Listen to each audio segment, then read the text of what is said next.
should get some notices that you're hearing some recordings. Great. Feel free to record. We'll also share this out afterwards. Thanks everyone so much. And if you can just make sure to keep yourselves muted until the very end, and then we will open it up to questions. But we will go ahead and get started because it looks like there are many of you on the call now. Thank you so much. Fantastic. And we know folks have a 5 p.m. deadline in some cases, so we'll make sure to I'll have brief remarks and then we'll open it up for questions. So thank you all so much for being here. As you of course have heard, the U.S. Department of Labor recently announced that they are calling a phased pause in operations at Job Corps centers across the country, including right here in West Michigan, the Gerald R. Ford Job Corps Center. This is a job training center that also provides housing and stability, opportunity, a path forward for so many young people across our region. The decision to pause its operations without warning, without clarity, and without support is nothing short of an insult to the students and staff who show up every day to invest in their own future and the future of our workforce. I just got off a call earlier this afternoon with the leadership at the Ford Job Corps Center, located, of course, right here in Grand Rapids. The staff at the Ford Center have told me that they have students who will be sent back to homes without food. That's if they have homes to go to. Students who have aged out of foster care and truly have nowhere else to go. I've heard from staff members who are losing their jobs and who are terrified. I've heard from students who are crying on the phone to my office asking what this means for their future. We should not be putting these young people in a situation where a shelter is their next best option. We can do better. So that's what this decision does. The administration is pulling the rug out from everyday people, many of whom have faced so much adversity just to get to a place where they can focus on their education and career. I think it's really important to remember who these students are. They're the ones who got out of the streets. They're trying to improve their lives and chart a different course for themselves. I know that we have to make tough decisions about the budget right now. Believe me, I get it. I'm in Washington every single day. Our national debt gives me hives as well. But we are making values-based choices about what we're going to fund and what we're not going to fund. Budgetary decisions should reflect the values of our community. And I know that I speak for myself and the vast majority of folks in West Michigan when I say that our values lie in protecting our kids in this community and training them to be successful, engaged adults. And that's what the Job Corps Center does. At its core, the Job Corps provides a job to individuals, hope and dignity. There is dignity in work. And that's what the Job Corps Center tried to give to every student that walks through its doors. We have a choice right now with our budget, and Republicans are choosing to give massive tax breaks to the ultra wealthy so that they cannot say that we can't afford programs like the Job Corps when last week Republicans literally passed a budget that hands out $700 a day in taxpayer giveaways to the top 0.1% in this country. It's welfare for the wealthy. We need these billionaires to show that they are working to get these kinds of benefits. If there was ever any remaining doubt that the Republican Party is no longer the party of Gerald Ford, Trump's decision to shut down the Job Corps Center erases that completely. There is absolutely no way to spin this decision as rooted in fiscal responsibility. House Republicans just passed this budget that raises the national debt by over $4 trillion. Just think about that, over $4 trillion.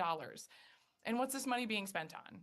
Not workers, not training, not our young people, not housing, which we so desperately need here in West Michigan. Let's not forget this is also about housing.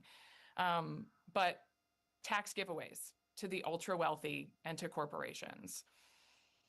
Here in West Michigan, we believe in the dignity of work. We believe that a good job is the foundation of strong family, a stable neighborhood, and a hopeful future. That's what the Job Corps delivers and has delivered since its founding in the 1960s. And that's what we should be investing in. I have taken immediate action to address the issues that are facing the individuals impacted by this pause. The very first thing that I did was reach out to the labor secretary who I know and served with in Congress, Secretary Chavez DeRemer, and asked her for a phone call so that we can discuss this. We talked with the staff impacted today, and my office also issued a letter on behalf of myself and the representatives from the other Job Corps centers that were impacted in Flint, Genesee County, and in Detroit, Wayne County as well. I will never stop fighting for West Michigan and the individuals who have been impacted by this decision. We are at such a critical turning point right now when folks are counting on us to fight for an economy that works for them.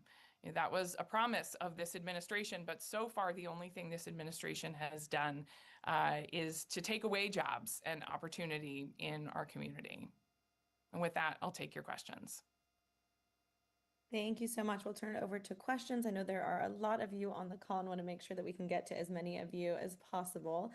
So feel free to drop your questions in the chat or use the raise your hand feature on the side if anyone wants to raise your hand. We will go in the order that I see hands raised. And if you could just make sure to state your name and outlet whenever we come to you, that would be great. I know sometimes usernames don't show exactly who you are. So we will open it up now.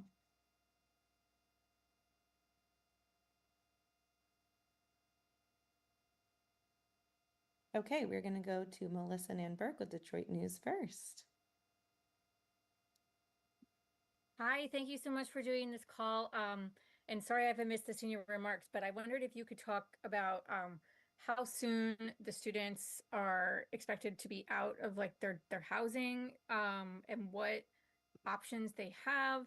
Also, how many, if you know how many need like are losing their housing. I know not everybody usually in these programs is relying on the housing option, but can you just talk about like how soon they have to be out, like what the immediate future looks like for them?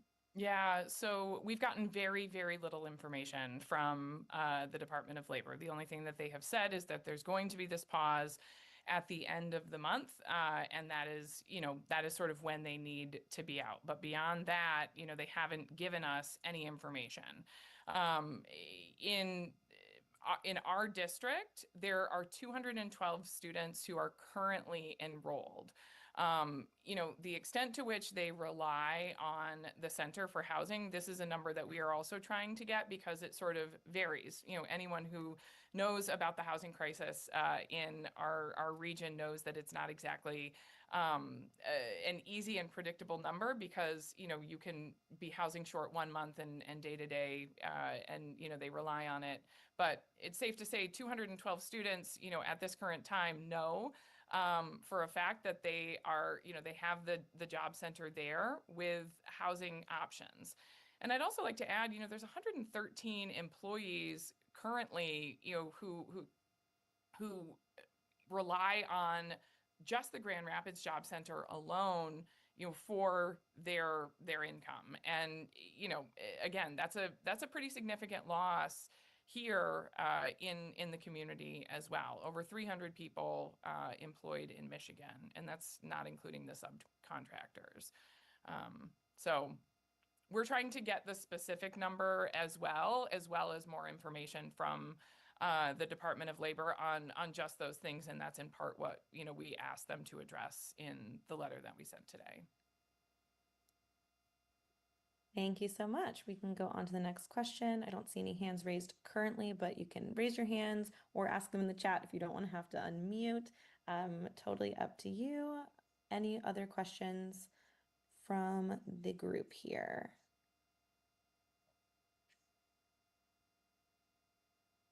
I will also add, we know that there's like roughly between 4,000 and 5,000 individuals nationwide who are homeless that rely on and participate in the Job Corps. So, the reverberating effects of this are going to be felt significantly. And, I think the other thing I would like to say is we certainly understand that there have been challenges at the Job Corps in recent years. Post-pandemic, they have struggled to get people in their doors. And we are eager to work with the Department of Labor to address those challenges, to see how we can get more people in these programs.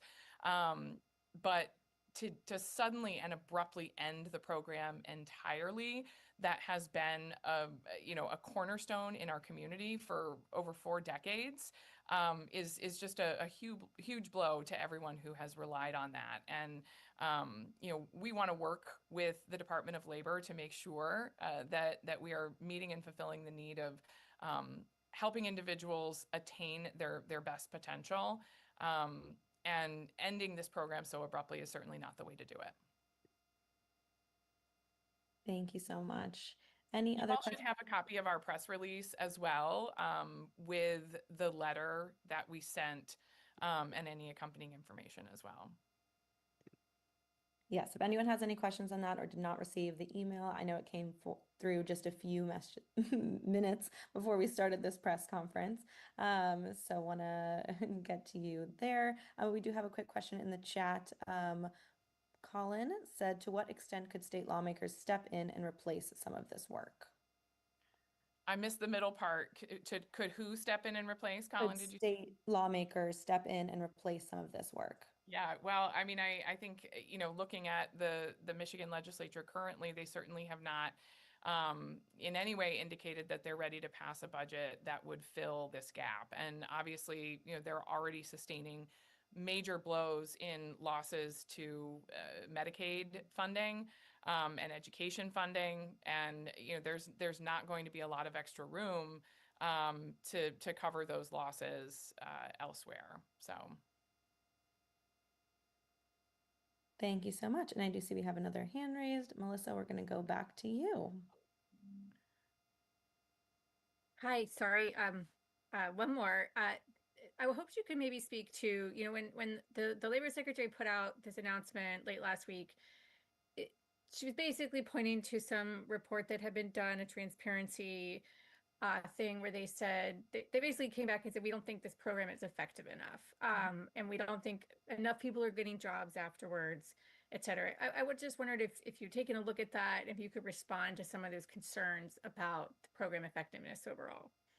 Absolutely. And, we have heard from people even here locally who said, hey, we think that there are ways to improve this program.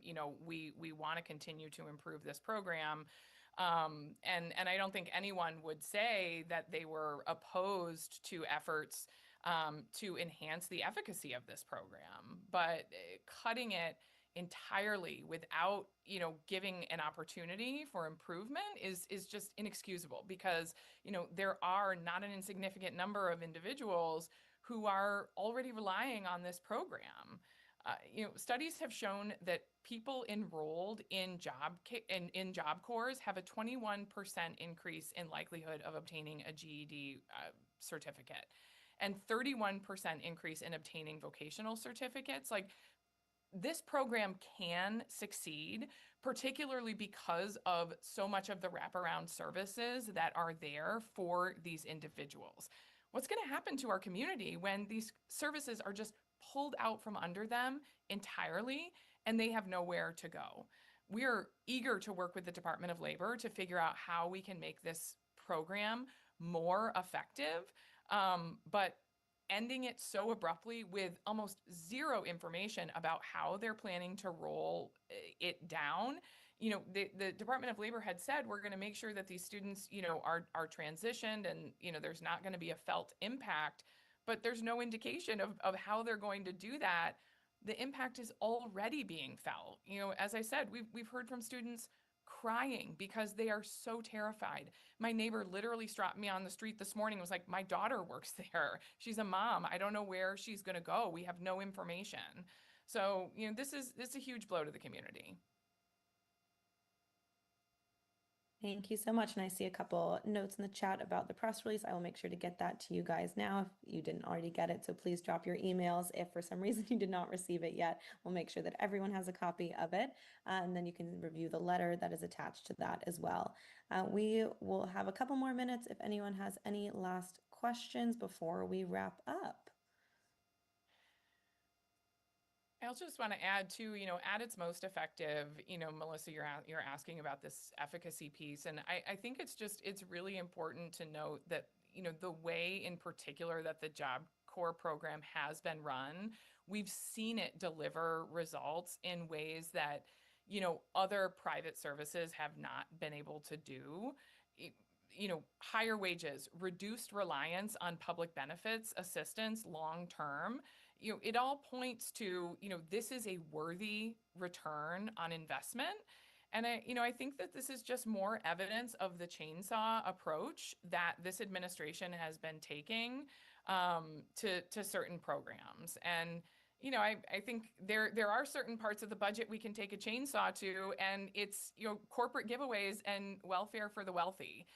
They were very willing to continue those incredibly expensive portions of the budget, raising the federal deficit by $4 trillion.